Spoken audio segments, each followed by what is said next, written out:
This channel does not promote any violent, harmful, or illegal activities. All content provided by this channel is meant for an educational purpose only. এই দীঘাতে মহিলা police কর্মীদের police welfare অ্যাসোসিয়েশনের দ্বারা আয়োজিত দ্বিতীয় সম্মেলনে তাদের নিরপেক্ষতার যে চাদরটা বা তাদের যে আইনগতভাবে যেটা তারা করতে পারেন যেটা তারা করতে পারেন না সেটা তারা ওখানে সমুদ্রে বিসর্জন দিলেন।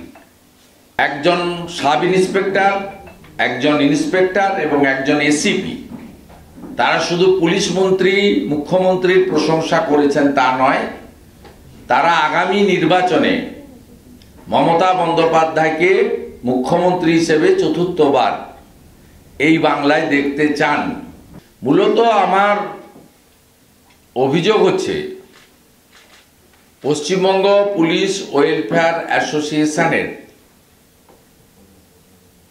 কোন সদস্যকে মডেল কোড অফ কন্ডাক্ট চালু হওয়ার দিন থেকে নির্বাচনী আচরণবিধি প্রত্যাহার পর্যন্ত নির্বাচন এবং নির্বাচন সংক্রান্ত প্রত্যক্ষ পরোক্ষ কোনো কাজে রাখা যাবে না।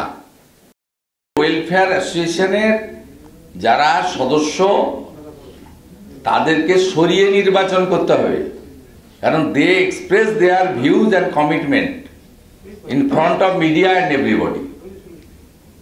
তারা বলে দিল আপনি তো ভোট তো আপনার গোপন বিষয়, সমর্থন তো আপনার ভোট বিষয়, কিন্তু ইনি সরকারি প্ল্যাটফর্ম থেকে বলে দিল। সেই কারণেই এই চিঠি আজকে আমি দিয়েছি। তাতে পরিষ্কার সব দিয়েই বলা আছে যে আপনি 3 মাস আগে থেকেই পরিকল্পনা করে এদেরকে সরাতে হবে। আমি করে দেখাবো, এটাও দেখবেন। ওয়েলফেয়ারের কোনো লোককে নির্বাচনে ত্রিসীমানায় আমি আসতে দেব না। যদি ইলেকশন কমিশন ভালো করে ভালো, নইলে সুপ্রিম কোর্ট পর্যন্ত খোলা আছে। যাকে নিয়ে লড়াই করার দরকার, যত দামি এমিনেন্ট ব্যারিস্টার সিনিয়র লয়ারকে নিয়ে করা দরকার করব। আমি ডকুমেন্ট তৈরি করছি।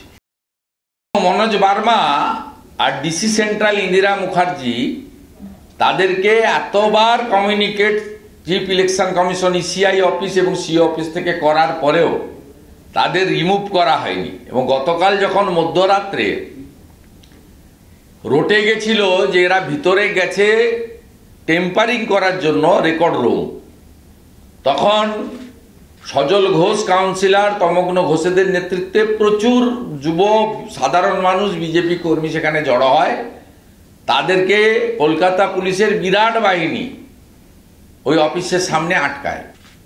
Manoj Burma, Indira Mukherjee, Kolkata police, police welfare association, Mamata বন্দ্যোপাধ্যায়ের নেতৃত্বে পশ্চিমবঙ্গে কোনো সাংবিধানিক বডি, গণতন্ত্র তার কোনো অস্তিত্ব নেই। এবং মমতা বন্দ্যোপাধ্যায় কালকে কিভাবে ফোন করে করে এখানকার নির্বাচন আধিকারিকদেরকে নিজে ধমকেছেন তার তথ্য ডকুমেন্ট আমার কাছে আছে। নবান্ন থেকে বসে আপনি কাকে কাকে কিভাবে ফোন করে করে কিভাবে ধমকেছেন সমস্ত তথ্য আমার কাছে আছে।